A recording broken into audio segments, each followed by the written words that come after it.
This is Maarte.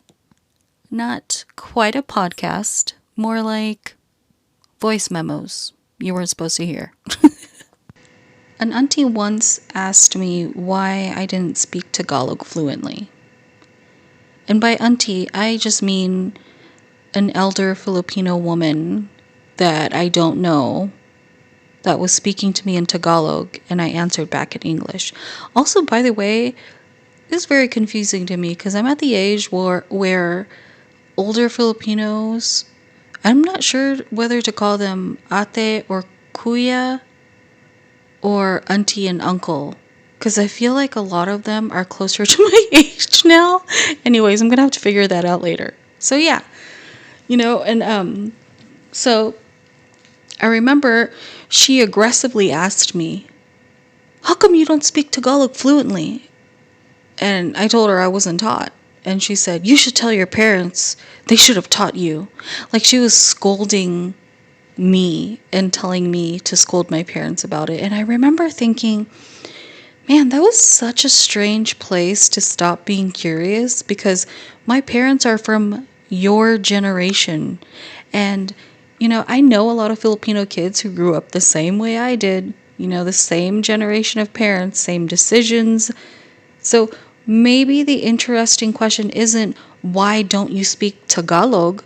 Maybe the interesting question is, why did so many of our parents believe English would keep us safer?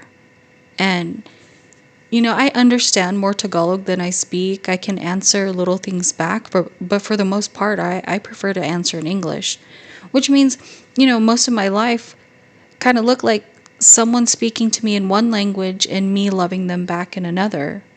And, I've never really had an identity crisis about being Filipino.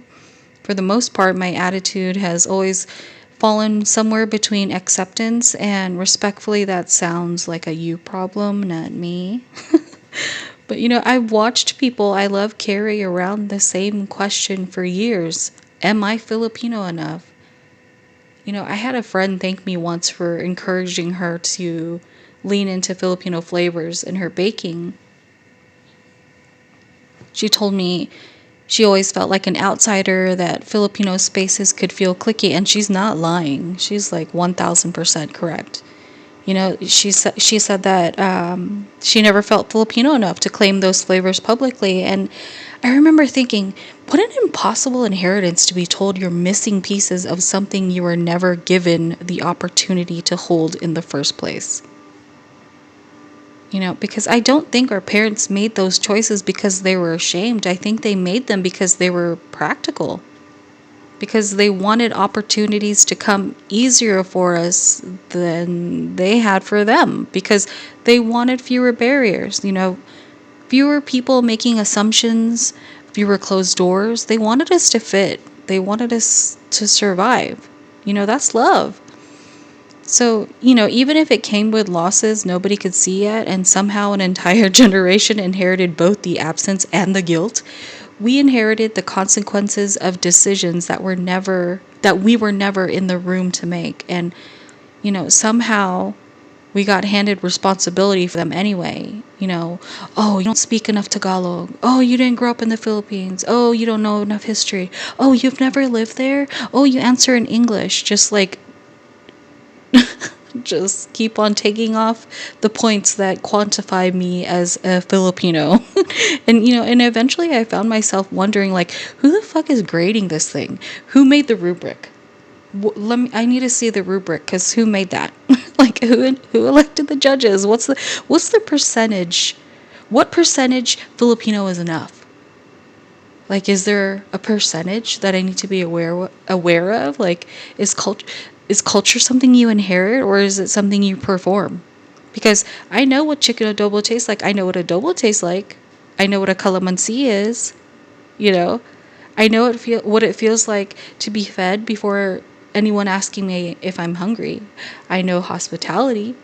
I know obligation, and fuck yeah, I know sacrifice. I know what it feels like to walk into a Filipino party and somehow leave with containers of food you didn't ask for. I know family stories that got retold so many times, they're basically mythology by now. I know all of that fluently. Language is where I stumble, but I don't know if culture and language are the same thing. I think sometimes culture gets treated like a citizenship test. Prove yourself, show your work, earn your place. But, maybe culture isn't a test. Maybe it's an inheritance. Some people inherit language. Some people inherit recipes. They inherit stories. They inherit trauma. Some people inherit all of it, and some people inherit pieces of it. But inheritance doesn't stop being inheritance just because somebody received a different portion. And, if your parents speak to you in one language and you answer back in another, and somehow the conversation still happens, I think that has to count for something, no? I don't know. Am I wrong?